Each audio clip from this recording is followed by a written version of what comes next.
Bismillahirrahmanirrahim. Assalamualaikum warahmatullahi wabarakatuh. Tuan-tuan dan puan-puan, kita meneruskan misi Jelajah Johor sebenarnya. Saya pun ada JC Jelajah Johor tapi tertinggal dalam kereta, jadi Pak Din pakai seorang. Jadi saya ni hardcore fans JDT lah. Jadi memang kebetulan pakai baju JDT kan. Jadi jangan persoal kenapa saya pakai JDT buat podcast ni. Baik, hari ni kita bersama dengan salah seorang tokoh usahawan anak muda dan seorang educator lah. Kita bersama dengan Dr. Fifi Anti Mapikasari binti Sukamto. Panjang, jadi saya takut tergeliat lidah. Jadi saya kena sebut dengan tengok business card. Kita panggil dia Dr. Fifi ya. Apa khabar Dr. Fifi? Alhamdulillah, Nabi khair. Saya segan sebenarnya bila Datuk cakap bila Datuk yalah kita ni adalah anak muda, insan biasa, sebab saya suka juga memetik baris ayat Al-Quran, khairun nas anfa'uhum linnas. Sebaik-baik manusia adalah manusia yang memberi manfaat kepada insan lain. Itu pembukaan yang hebat lah untuk seorang tokoh anak muda. Jadi Fifi, kita tak dapat lagi daripada ini siri kita Jelajah Johor ni untuk meninjau pandangan anak muda. Kerana anak muda ni ada constitute quite majority number yang akan turun mengundi dalam pilihan raya negeri nanti. Jadi kita nak tanya sedikit, kita minta kebenaran nak tanya sedikit tentang apa yang berlaku di negeri Johor ni. Jadi soalan saya yang pertama ni, saya nak tanya dengan Fifi. Apabila Yang Berhormat Menteri Besar membuat pengumuman membubarkan Dewan Undangan dengan perkenan pemangku Sultan Johor, Yang Mulia Tengku Mahkota Johor, TMJ.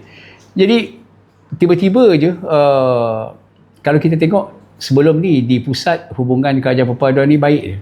UMNO ni baik je di mata PH, di mata kawan-kawan yang lain. Tapi sebaik saja Johor mengumumkan pembubaran dan sebaik saja keputusan untuk bertanding di kesemua 56 kawasan DUN, tiba-tiba macam-macam kecaman dilemparkan kepada UMNO dan Barisan Nasional. Komen Dr. Fifi lah terhadap senario yang agak pelik ni. Sila. Pada pandangan saya, pandangan peribadi ya, kita ni di Malaysia ni kita bersifat demokrasi dan saya pun yakin juga bahawasanya anak muda memberi peratusan yang paling tinggi apabila untuk keluar mengundi dan sebagainya. Saya juga maksudnya kat sini saya juga ingin menyuruh juga kepada anak-anak muda, terutamanya anak muda ni, perlulah keluar mengundi. Apabila cukup usia pada 18 tahun dan layak mengundi, perlu keluar mengundi. Kerana apa? Kita berbalik kepada bila kita adalah di negeri Johor, kita lebih kenal di sebelah bangsa Johor. Johor tetap jadi Johor. Dan kita ni sebagai, kenapa kita cakap kenapa perlu anak muda keluar mengundi apabila DUN bubar, bermaksud inilah apabila gendang ataupun telah dipalu untuk anak-anak muda supaya keluar mengundi. Kerana apa? Patus keluar mengundi ni adalah patus kemenangan ataupun kekalahan PRN negeri Johor yang akan datang ni pada PRN 17 lah. Dan ini merupakan kenapa saya kata anak muda. Kenapa kita selalu di negeri Johor selalu bercakap tentang anak muda. Saya suka memetik di dalam Mutaqab Ulama juga saya telah dipanggil dan saya juga telah berkongsi berkaitan tentang anak muda, bahawasanya sejarah dunia adalah sejarah anak muda. Jika anak muda mati rasa, maka matilah sejarah sebuah bangsa. UMNO ni, kita ni adalah lahirnya di istana, bukan di jalanan. So perlunya politik yang matang, yang mempunyai ilmu, yang mempunyai keterampilan apabila kita ingin mengubah hala tuju di sebuah negeri ataupun negara. Itu merupakan amanah kepada anak muda supaya keluar mengundi. Kerana apa? Apabila kita berkata itu adalah amanah dan tanggungjawab, ibaratnya seperti kita tanggung di dunia, kita jawab nanti di akhirat. So anak muda perlu beramai-ramai keluar mengundi, terutamanya nanti apabila menjelang PRN di negeri Johor. Baik, kita bercakap tentang prestasi kerajaan negeri. Doktor bermastautin di Batu Pahat ni kan. Memang anak Johor lah. Jadi kalau saya nak tanya soalan, bagaimana suasana rakyat Johor, bangsa Johor ni setakat ini dengan pelbagai inisiatif yang dibuat oleh kerajaan negeri, bagaimana doktor boleh menilai prestasi kerajaan setakat hari ini? Okey, prestasi di negeri Johor memang amat-amat memberansangkan. Sebab apa? KDNK negeri Johor juga mencapai kepada 158 bilion pada 2024-2025 lah. So, peratusan ini sebanyak 6.4% antara yang tertinggi di Malaysia. Negeri Johor ni lah antara yang tertinggi yang menyumbang kepada peratusan di Malaysia lah. So, bukan sahaja sekarang ini kita tengok pelaburan ini berdasarkan daripada segi hartanah, bukan saja hartanah, daripada pembangunan, daripada segi ekonomi digital dan sebagainya lah. Kita boleh tengok lagi daripada lagi satu tentang kemasukan pelabur yang melabur di negeri Johor, terutamanya apabila Johor Singapore Special Zone tu lah, apabila bekerjasama antara Johor dan Singapore untuk menarik pelabur-pelabur luar yang melabur di dalam Malaysia, terutamanya di dalam negeri Johor lah. So kat situ juga negeri Johor juga di dalam plan terkini, plan ekonomi pun dia mensasarkan sebanyak 200,000 pekerja mahir di dalam negeri Johor tersebutlah. Okey. Sebagai anak muda, wanita muda Johor, bagaimana doktor melihat senario politik dan senario keseluruhan kerajaan negeri berprestasi setakat? Saya sebab saya bangsa Johor dan sebagai wanita kan, sebab tu saya sering apabila saya pergi hadir ataupun saya dipanggil ke kelas ataupun dipanggil dalam program, saya kata bahawasanya ilmu. Kerana apa? Saya kata ilmu wanita berpendidikan bukan untuk bersaing dengan lelaki ya Datuk, tetapi kita untuk membangun generasi anak muda, generasi belia-belia yang akan datang. Wanita sahaja bukan hanya sebagai pengubal dasar, tetapi dia memerlukan segala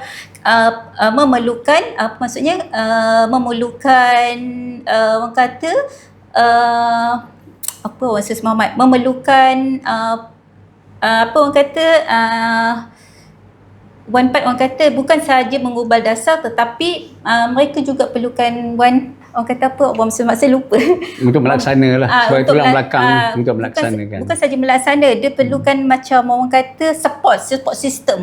Kenapa saya kata support system? Kalau kita hanya menyuntik modal sahaja, tetapi kita tidak ada one part orang kata ibarat sekarang ni skill daripada apa? Segi daripada mungkin daripada bantuan-bantuan kerajaan. Apabila dia lah mendapat orang kata capital atau modal, so kita ada one part of pencetus. Kalau kita tengok one part of research methodology, kita ada IV, DV, so kita ada mediating variable. So mediating variable tu adalah yang membantu wanita-wanita yang mempunyai orang kata selain membuat dasar, mereka perlukan suntikan daripada orang kata soft skill daripada pihak-pihak kerajaan dalam membantu wanita-wanita untuk memantapkan orang kata sahsiah dalam wanita tersebut supaya jati diri mereka dan konsisten apabila dia membuat sesuatu pekerjaan. Kalau dia usahawan wanita yang berjaya. Kalau menjadi seorang petani, jadi seorang petani wanita yang berjaya dan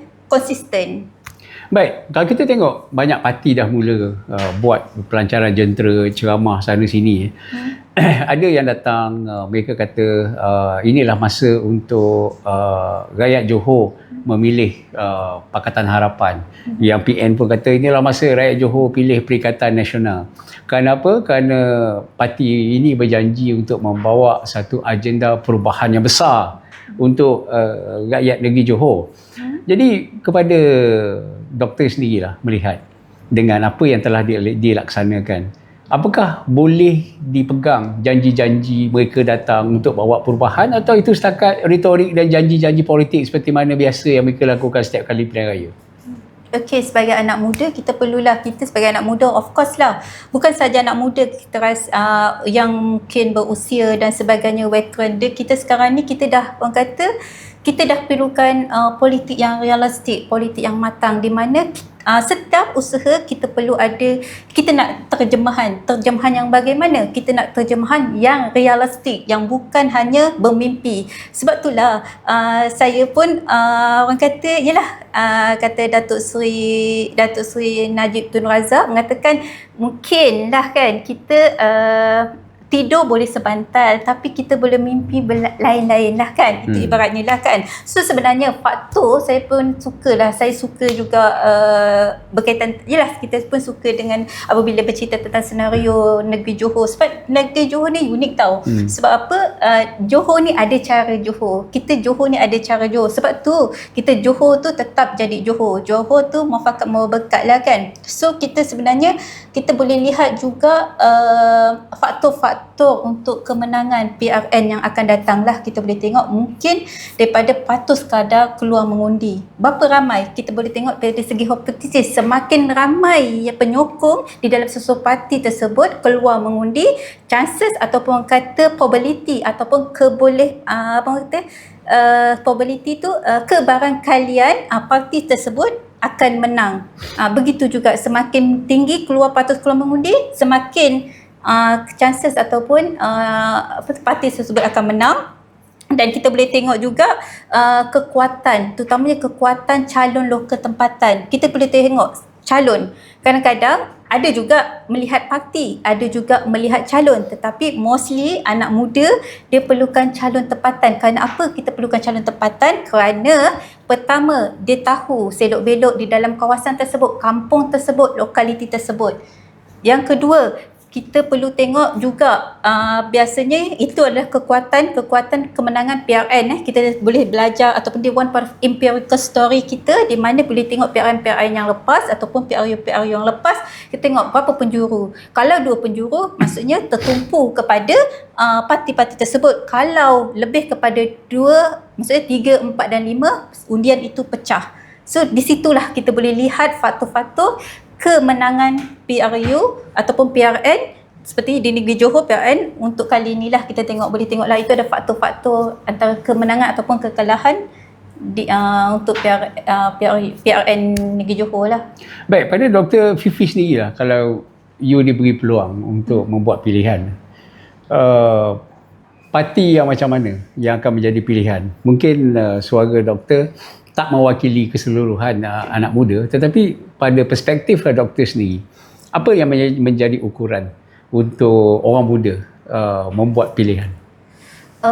Untuk ni pada pandangan saya lah kan, saya nak kata-kata nak panggil untuk keseluruhan orang kata anak muda tak juga, tetapi mungkin ini adalah pandangan peribadi saya. Pertama sekali saya melihat tentang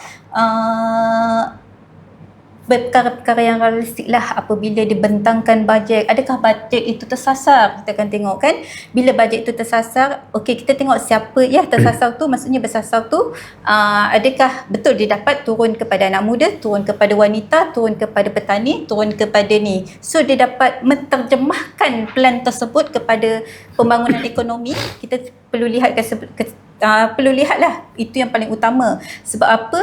Kita melihat perkara-perkara yang sebegitu apabila satu kali undi adalah untuk 5 tahun yang akan datang. Itu adalah pembangunan, orang kata bukan sahaja pembangunan untuk negeri, tetapi itu adalah pembangunan modal insan. Dan calon tersebut mestilah orang kata mempunyai satu sifat kepimpinan yang teruji. Sifat kepimpinan yang teruji tu perlulah mempunyai sifat sidik, iaitu benar, tablik, fatonah. Sidik, benar, tablik, menyampaikan, amanah lah, dan bijaksana lah apabila dia membuat keputusan ataupun membuat decision making. Okey, ada pihak-pihak yang mengatakan bahawa alangkah elok kalau kerajaan negeri yang dipilih nanti dia akan sealiran dengan apa yang terbentuk di kerajaan pusat. Tetapi kalau kita tengok setakat ini, sebelum ini kerajaan negeri ini dia hanya ditadbir oleh Barisan Nasional tanpa adanya kerajaan perpaduan. Dia berbeza dengan apa yang ada di pusat. Pada pandangan dan penilaian Dr. Fifi, adakah ini menjadi masalah untuk kerajaan negeri terus ditadbir oleh BN yang tak sama dengan apa yang berlaku di pusat dan kita hanya sebahagian daripada kerajaan perpaduan. Okey, kalau itulah jawapannya dan kita pun dah baca di media sosial dan sebagainya yang dikata orang kata kecemerlangan pentadbiran di dalam negeri Johor. Kalau tidak pusat yang membantu, takkan Johor ataupun Forest City akan dibangunkan semula, dipercepatkan infrastruktur dan sebagainya. Pada pandangan saya, sebenarnya of course apabila pusat adalah Malaysia, negeri Johor adalah negeri Johor. Kalau kita juga memilih, okey, bila DUN probability mereka akan menjadi exco di dalam negeri dan mungkin menjadi menteri besar. Bila di parlimen di dalam setiap adun akan menjadi menteri di kabinet di pusat.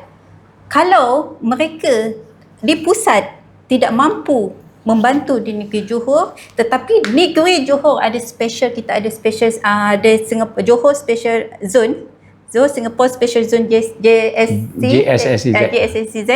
So sebenarnya kita juga bukan diam, kita juga di negeri Johor, kita bekerjasama dengan Singapura untuk membawa seberapa ramai pelabur-pelabur daripada global untuk melabur di dalam negeri Johor sendiri. Sebab itu negeri Johor juga telah menyumbang sebanyak 700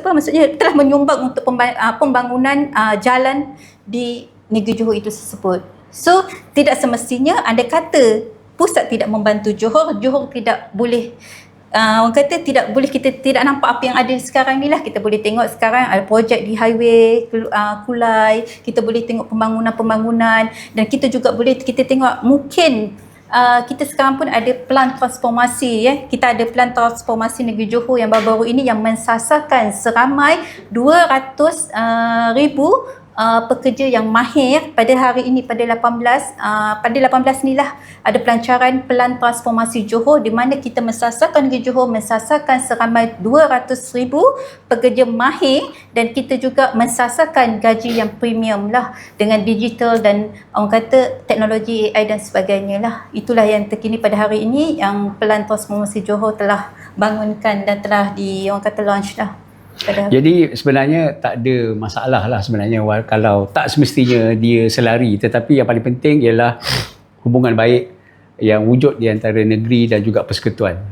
Dan sememangnya tanggungjawab persekutuan untuk terus membantu mana-mana negeri dalam persekutuan Malaysia ni. Kan kita mengamalkan sistem federalism jadi tak timbul soal nak anak tiri ke nak ugut kalau kamu tak sama dengan ini nanti pembangunan tak sampai kan. Cuma kehebatan negeri Johor ni tuan-tuan dan puan-puan, dia berada di bersebelahan dengan negara jiran iaitu Singapura. Limpahan ekonomi itu amat mendukung dan amat menyokong apa yang dibangunkan di negeri Johor. Ini satu nikmat yang saya rasa mungkin tak ada pada negeri-negeri lain. Ini akan bagi satu advantage. Baik, jadi setakat ni lah bila Dewan dah dibubar ni, doktor tengok macam mana kempen-kempen ni, dah bermula ataupun masih suam-suam kuku ataupun macam mana? Sebenarnya saya lihat sebab saya dulu pernah berada di atas juga lah kan. So kita lihat daripada mana-mana parti, tak kisahlah, bukan saja UMNO, mungkin daripada PKR, daripada Pejuang dan sebagainya, mereka dah orang kata mereka dah mungkin dah bersedia sebenarnya dah 2 ataupun 3 tahun yang lepas. Sebab apa? Yes, bila kita cerita ataupun kita orang kata bila kita one part of the story tentang PRN, semua parti nakkan kemenangan. Tak ada siapa yang nak kalah kan. Kalau kalah tak payah bertanding kan. So kita lihat terutamanya sekarang ini pun bila kita tengok adalah dah tubuhnya apa orang kata pusat PDM di dalam negeri Johor tu dah tertubuhnya apa orang kata cawangan-cawangan bilik gerakan di dalam negeri Johor tersebut lah. Kita dah nampak lah orang kata dah hot button tu untuk kita orang kata ad hoc tu dah ada dah, kita dah nampak dah lah. Jadi agak-agaknya dengan kalau kita tengok ni setakat hari ni lah, kita tengok banyak serangan-serangan dah mula dilancarkan. Kalau kita tengok sejak DUN bubar, serangan kepada UMNO Barisan Nasional ni dibuat secara bertalu-talu. Sedangkan dalam masa yang sama pasukan-pasukan yang disusun oleh UMNO dan Barisan Nasional ni dia masih cool lagi, masih relax, masih bertenang. Observation Dr. Fifi lah tentang senario yang sedang berlaku sekarang ni. Kenapa beria-ria sangat pihak satu lagi tu, orang kata apa, bersungguh-sungguh sangat membina pelbagai persepsi menyerang parti UMNO dan BN. Okey, kalau kita tengok pada PRN, PRU yang lepas serangan-serangan daripada DAP dan sebagainya kepada UMNO itu biasa, tetapi untuk kali ini kita tengok masih lagi diorang masih mengamalkan politik daripada media sosial, memburuk-burukkan fitnah dan sebagainya. Tapi sebagai anak muda, janganlah terpedaya ataupun orang kata kena selidik dahulu. Betul ke perkara ini berlaku? Tengok data. Sebab apa? Data ini tidak boleh menipu. Data contoh pembangunan dasar dan sebagainya di dalam negeri Johor itu sendiri, dan di mana Yang Amat Berhormat Menteri Besar Johor juga tidak mengedepankan anak-anak muda. Di mana juga masa Mal Hijrah ni, anak muda kita ada tokoh belia Mal Hijrah dan sebagainya. Macam saya juga berkesempatan menjadi tokoh belia Mal Hijrah Negeri Johor pada tahun 2025 lah. So maksudnya kat sini Yang Amat Berhormat tidak mengetepikan peluang dan ruang kepada anak muda lah. So kita berbalik dengan PRN. So bila kita tengok PRN, dan kita sebagai anak muda perlu menjadi semak dan imbang, perlu check and balance orang kata. Kerana apabila ada orang kata dakyah fitnah yang orang kata di media sosial, check dulu. So baru percayalah, kena percaya. Macam tu. Baik, saya nak tanya lagi pandangan anak muda. Di peringkat persekutuan, betul, UMNO dan juga Pakatan Harapan, parti daripada Sarawak, GPS daripada Sabah, JRS, semuanya boleh duduk semeja baik, aman, damai, membincangkan tentang isu-isu kepentingan negara, nak bela masalah rakyat, nak selesaikan masalah yang wujud. Tapi oleh kerana berlaku pilihan raya di Johor dan juga Negeri Sembilan, perasaan doktor sendirilah apabila UMNO BN ni dituduh sebagai rakan tak setia, pengkhianat, sabotaj, kacang lupakan kulit, tebuk atap, apa lagi yang saya lupa, macam-macam lah yang dilemparkan kepada UMNO di sepanjang kempen yang belum bermula pun. Tapi bila tarikh pembubaran itu diumumkan, serangan demi serangan dilancarkan dan pelbagai labeling dibuat kepada UMNO Barisan Nasional. Pada pandangan anak muda, bagaimana anak muda menilai dan melihat perkara-perkara seperti ini? Okey, terima kasih. Soalan tersebutlah, sebagai anak muda kita jangan bersangka-sangka, terutamanya bersangka buruk. So kita sebagai anak muda, sebenarnya anak muda sekarang ni bila Gen Z, Gen Millennial ni, kita ni adalah kita lebih berlapang dada, kita lebih kepada keterbukaan.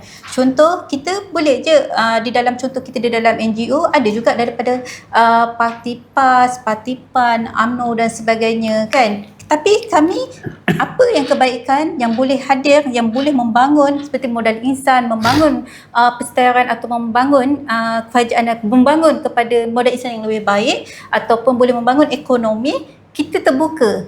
Untuk tu kita terbuka lah. Kerana apa? Kita melakukan, maksudnya kita kat sini kita mengamalkan politik matang, bukan politik yang bersangka-sangka yang membawa fitnah sehingga menjerumuskan ataupun boleh membawa lebih pada kekalahan di dalam parti tersebut lah, macam melaga-lagakan antara parti A, parti B, parti C. Itu sebenarnya adalah satu one part of politik yang sempit. Kerana apa? Kenapa kata politik yang sempit? Apabila mereka bergaduh tetapi lalas tak dapat apa-apa. So, last mungkin kena bergabung. Bergabung. Dan nak dapat bergabung tu, dulu tuduh ni, dulu fitnah A, fitnah B jadinya C. Lepas tu fitnah dan tak jadi apa. Lepas tu di mana kahwin. Pembangunan? Lepas tu orang kata dah kahwin, lepas tu bercerai. Dah bercerai, rujuk semula pula. Aduhai kan, nak cakap.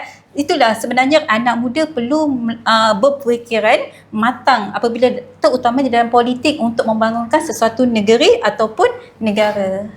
Kita sebenarnya ucap jutaan terima kasih kepada Yang Berhormat Datuk Seri Presiden Datuk Seri Dr. Mat Zahid Hamidi dan juga kepada kepimpinan Top 5 dan juga Ahli Majlis Kerja Tertinggi kerana saya kagum sebagai pengamal media, saya kagum dengan tahap kesabaran dan toleransi pasukan pengurusan yang ada, kepimpinan yang ada dalam UMNO dan Barisan Nasional, kerana tidak termakan dengan dakyah, tidak termakan dengan apa yang dipanggil provokasi daripada parti-parti lawan.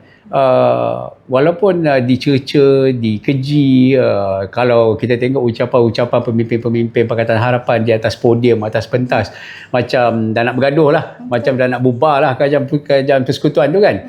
Tapi mereka tiap-tiap minggu teruskan juga dengan mesyuarat kabinet, cari jalan. Jadi kadang-kadang memberi banyak isyarat yang salah kepada orang bawah ni dalam mereka berkempen. Tapi kalau kita tengok kepimpinan UMNO Barisan Nasional ni, saya puji kerana kematangan dan ketenangan yang ada kepada mereka, tidak termakan dengan provokasi. Dan ingat pesan Presiden, kalau di dalam tu harimau, yang keluar tu mestilah kambing. Jadi saya pun tak boleh, kadang-kadang harimau dekat dalam, singa yang keluar. Tetapi inilah pesan daripada Presiden supaya menjaga ukhuwah silaturahim. Tetapi pesan doktor lah kepada kawan-kawan yang bermain dengan TikTok, bermain yang buat konten. Ini zaman-zaman konten kan. Pesan doktor lah kepada penyokong-penyokong parti masing-masing. Kita tahu masing-masing nak menang. Tapi apa sepatutnya yang kita buat? Ini dalam keadaan kita di pusat ni kita bersama, tapi di negeri ni kita mengambil pendekatan berbeza. Adakah kita perlu berkelahi, bergaduh, bergocoh ataupun macam mana pandangan anak muda? Okey, pada pandangan saya lah kan, sebab itulah tadi saya kata, kalau kita untuk mencari pemimpin, carilah pemimpin yang boleh pemimpin yang boleh diterjemahkan lah, maksudnya terjemahkan apa yang dia cakap tu, diterjemahkan. So mencari pemimpin perlu mencari pemimpin yang dah teruji. Seperti di dalam UMNO sendiri, dia tak ada terus meningkat, dia perlu ada hierarki dia, ada hierarki daripada cawangan pergi ke bahagian pergi ke negeri bertanding ke pusat. Itulah di dalam UMNO ni, begitulah kan. So sebab itu juga saya juga yang tadi saya cakap, sebagai anak muda tu perlu ada tanggungjawab. Untuk yang PRN perlu ada tanggungjawab sebagai penyokong, keluar mengundi dan menyokong. Sebab apa? Kerana apa? Bila saya kata tadi tanggungjawab, anak-anak muda bila kita berkisar ataupun berkata tentang tanggungjawab tu tanggung di dunia, nanti jawab di akhirat. Kerana apa? Satu undi nanti akan kita rasa selama 5 tahun. Kalau kita undi parti ataupun calon yang begitulah, dan jangan menyesal. Orang kata dengan satu undi itu, itulah yang kita buat, itulah yang kita dapatlah. Kepada anak-anak muda yang bermain di luar sana, main di media sosial, TikTok, Facebook dan sebagainya, jadilah orang kata pengguna media sosial yang bijak lah. Kerana apa? Kadang-kadang dengan sekali kita ketik akan menimbulkan fitnah, akan menimbulkan pergaduhan, akan menimbulkan pelbagai. So kita ni orang kata jangan, kita ni ibaratnya di dalam maqasid syariah berkaitan dengan qaul al-fiqhiyah, di mana kita la darurah wala dirah. Kita jangan memudaratkan diri kita, jangan kita memudaratkan orang lain lah. Itu satu pesanan tu pada Dr. Azam tu, jangan memudaratkan diri dan jangan memudaratkan orang lain. Ini pesanan kepada semua ni. Jadi dan pesanan kepada kita semua dah dalam kita berkempen ni. Jadi kita orang kata apa, berpada-pada lah. Betul. Berpada-pada lah, kerana bukan je kita tak jumpa balik, kita dah tengok dah senario pilihan raya kan, berkelahi macam nak gerak, ada yang menunggang isu-isu akidah dan sebagainya. Jadikan dia sebagai ibrah. Jadikan sebagai pengajaran, ibrahnya sebagai pengajaran supaya berhati-hati di hujungnya, nanti episodnya jadi macam mana. Dalam keadaan sekarang, episod untuk kita ni untuk bersama membentuk kerajaan ni, the probability tu tinggi. Ya, betul. Dalam keadaan sekarang, jadi pada saya tenang-tenang aja lah. Jadi pesanan kepada kawan-kawan, jadi kita ni berhati-hati, dan kalau dalam social media tu jangan kita pula asyik provoke orang. Dan pemimpin pun satu lagi, Jangan suka, ini musim-musim janji ni. Ya, janji. Ni musim janji ni, janji manis semua kan. Bila nak pinang anak dara orang tu macam-macam lah janji, setia itulah, kau di hatiku selamanya lah, dan macam-macam. Macam kawan saya Dr. Azam ni lah kan. Dia macam tu lah, dia sweet talker. Tapi bila dah jadi kerajaan, baru kita tahu sebenarnya betapa susah nak melaksanakan janji-janji yang percuma. Yang hari ni rakyat dah yelah, you all cakap lah, dah bertahun-tahun benda tu dah berlalu. Tapi rakyat masih lagi mengingati tentang janji-janji manis yang pernah ditabur. Jadi kita kena yakin dan percaya bahawa tak semua janji tu boleh dilaksanakan. Jadi bila tak boleh dilaksanakan, dia jadi backfire. Jadi bila datang lagi musim pilihan raya, atau orang muda kata apa, Tora datang lagi. Bila Tora datang lagi, nak janji lagi macam-macam. Pada saya satu perkara yang jadi semalam saya dengan anak-anak muda di Taman Daya Johor Bahru, jadi bahan gelak orang muda je lah. Komen Dr. Fifi. Betul. Apabila dia begini tau, bila kita ni adalah manusia biasa yang tidak lari daripada kesilapan. So kita ni manusia ni berpegang pada janji. Orang kata okey, kita sekarang ni akan ada nanti orang kata penamaan calon. Bila ada penamaan calon, of course ada manifesto yang mungkin akan menarik anak-anak muda ataupun penyokong parti-parti tersebut melihat manifesto apa yang ditawarkan, apa yang bakal calon ataupun bakal pemimpin tawarkan kepada lokaliti, pada inilah orang kata pada pengundi sekitar. So apabila dia tidak mampu menggalas tanggungjawab ataupun manifesto yang telah dilancarkan, orang kata apa, tanggungjawab itu tanggung di dunia nanti, jawab di akhirat, dan pada PRU atau PRN akan datang. Adakah penyokong ataupun pengundi mempercayai? So tepuk dada, tanya selera. Jadi ini satu lagi pesanan untuk kita semua. Tapi bagi orang macam saya yang terlibat aktif dalam media kerajaan perpaduan, dalam masa yang sama mewakili parti dalam pilihan raya kecil yang kita isytihar untuk kita pergi secara solo. Kalau ditanya apa yang patut saya buat, apa yang patut saya buat ialah saya akan berkawan dengan semualah. Sebab kita masih lagi berkawan di peringkat persekutuan, di peringkat negeri pun kalau ada bilik gerakan, saya akan pergi bilik gerakan kawan-kawan, tengok apa khabar kawan-kawan Amanah, apa khabar kawan-kawan PAS, apa khabar kawan-kawan dalam PKR, dalam PH kan. Kerana walaupun kita berbeza pendekatan di negeri, tak bermaksud kita berbeza dan kita nak berseteru segala-galanya akan jadi punca masalah. Jadi macam Dr. Fifi sebut tadi, kita perlu matang dalam berpolitik. Keputusan untuk go solo itu adalah keputusan kepimpinan parti yang kita hormati, yang kita respect. Tetapi bila berlaku pendekatan yang agak berbeza di negeri-negeri, maka itu tidaklah menjadi halangan lah pada saya. Kawan tetap kawan. Beza ideologi parti je, apa benda nak bergaduh. Nak makan kita boleh makan semeja, nak minum boleh minum semeja. Jadi saya rasa anak muda pun punya aspirasi yang sama. Tak suka dah tengok cara orang tua-tua ni kalau bergaduh, kenduri tak mau pergi kan. Dr. Azam nak kahwin lagi tak nak pergi kan. Sebab dia berbeza ideologi dan sebagainya. Jadi pada saya matanglah dalam berpolitik. Pada saya memang politik sekarang ini kita perlu, terutamanya anak muda, pemimpin-pemimpin perlu tahu bahawasanya anak muda perlukan satu pembangunan. Anak muda perlukan gaji yang premium. Anak muda perlu ada, orang kata, mempunyai potensi peluang pekerjaan yang berkualiti. Sebab itu anak muda perlukan politik yang matang. Kerana apa? Kita nak tengok output dia. Output dia, adakah kerajaan boleh mampu memberikan anak muda peluang pekerjaan? Adakah kerajaan mampu memberikan anak muda gaji yang premium seperti yang dikatakan? Adakah anak muda mampu menikmati pelaburan yang ada di global, katanya perlu diterjemahkan dan dapatnya turunnya kepada anak muda di sekitar. So anak muda perlukan itu, dan anak muda memang orang kata sekarang ini dah tak seperti dahulu. Anak muda sekarang berpolitik lebih kepada, walaupun berbeza ideologi, tetapi kami memerlukan output yang matang, yang mempunyai one part of, orang kata, keberhasilan di dalam membantu anak-anak muda untuk meneruskan kehidupan lah. Seperti yang tadi, gaji premium, kos hidup yang tinggi, pembangunan yang mencanak dan sebagainya lah. Jadi tuan-tuan dan puan-puan, di sini rakyat juga dituntut satu kematangan. Saya ambil kesempatan ini untuk kita sama-sama mengamalkan satu politik baru, politik kita, normalisasi yang baru. Kita sentiasa menghormati Perdana Menteri kita. Siapa juga Perdana Menteri kita, dialah Perdana Menteri dan itulah orang yang patut kita hormati, kita respect. Dia adalah ketua kerajaan kita. Dan dalam masa yang sama, kalau kita tengok, kita ada pemimpin-pemimpin parti-parti politik. Yang itu pun kita tunduk dan patuh kepada arahan parti. Jadi jangan jadikan pilihan raya ni macam dulu-dulu lah kan. Ya, betul. Nak bergaduh, nak masuk kawasan ni tak boleh kan. Nak pacak bendera kawasan rumah ni tak boleh kan. Sabotaj bendera, sabotaj podcast orang lain. Itu tidak berlaku.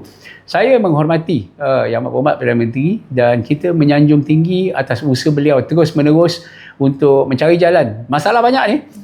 Sekarang beliau berada di Russia, cari jalan macam mana nak stabilkan bekalan minyak, dan kita pun dah ada berita gembira, kita pun dah baca, sebahagian daripada tuan-tuan pun dah baca tentang 14 perkara dalam MOU yang telah disetujui di antara Amerika Syarikat dan juga Kerajaan Revolusi Iran. Jadi kalau kita tengok, ada harapan Selat Hormuz isu itu ditamatkan segera dan kita akan kembali pulih dalam masa, saya tak tahu, ada yang kata 2 tahun, ada yang kata 6 bulan, ada yang kata setahun. Tetapi apa juga usaha kerajaan di peringkat persekutuan yang baik untuk menjaga rakyat, itu perlu kita sokong. Ya, betul, saya bersetuju. Soal negeri, kita handle cara negeri. Johor ada cara Johor. Betul. Jadi kalau kita terpaksa go solo, terjumpa kawan-kawan, tengok parti cap lain, pada saya tak apa, jangan marah, sama-sama. Yang paling penting, bukan apa kita cakap, tetapi yang paling penting ialah apa pilihan rakyat. Ya, betul. Hari ini adalah hari di mana kita pulangkan balik mandat kepada rakyat. Kita akur kepada apa yang rakyat putuskan. Di situlah orang kata rakyat ialah hakim kepada negara kan. Rakyat hakim negara, masanya dah tiba, rakyat yang akan buat keputusan. Jadi kita berlumba-lumba lah, macam tadi Dr. Fifi kata, kita berlumba-lumba membuat kebaikan, membuat kebajikan, menghilangkan mudarat dan sebagainya kan. Jadi kita buat perkara-perkara seperti itulah. Okey, harapan Dr. Fifi lah kepada pengundi-pengundi yang ada di Johor ni. Sila. Okay, of course saya sebagai anak muda, saya mempunyai harapan yang tinggi lah. Anak-anak muda keluarlah mengundi, yang cukup umur 18 tahun keluarlah mengundi. Kerana apa? Kita mengundi ini adalah satu tanggungjawab. Kerana apa? Dengan satu undi itulah akan membawa hala tuju negeri kita ke 5 tahun yang akan datang pada tahun 2031. Dan keluarlah mengundi dan orang kata sokonglah parti yang orang kata membawa kestabilan negeri. Itu sajalah. Okey, jadi tuan-tuan dan puan-puan, itulah sedikit sesi yang dapat kita rakamkan dalam siri kempen kita Jelajah Orang Johor ni. Borak-borak pilihan raya, kita sembang dengan pemimpin akar umbi, dengan pengundi-pengundi yang ada di akar umbi. Kerana kita nak mendidik supaya jangan jadikan pilihan raya ini sebagai sebuah perseteruan, sebuah permusuhan yang pada saya tak akan berlarutan. Kenapa? 1 Ogos nanti selepas mengundi pasti akan dibentuk bukan Ogos, itu Negeri Sembilan 1 Ogos. Pada 11 hari bulan 7 nanti di Johor akan dibentuk sebuah kerajaan. Dan kita pun tak tahu macam mana rupa bentuk kerajaannya. Jadi kita orang kata jangan kita mengamalkan permusuhan yang berlebihan. Kalau boleh tak payah bermusuh lah. Kawan-kawan dah semua ni. Kita pernah bersama dengan hampir semua parti. Kita ada pengalaman. Jadi pada saya, inilah peluang dan kesempatan untuk kita menunjukkan bahawa kita ini layak atau tidak. Bukan kita rasa kita layak, kita bagus dengan memburukkan orang lain. Ini ramai orang buat macam ni.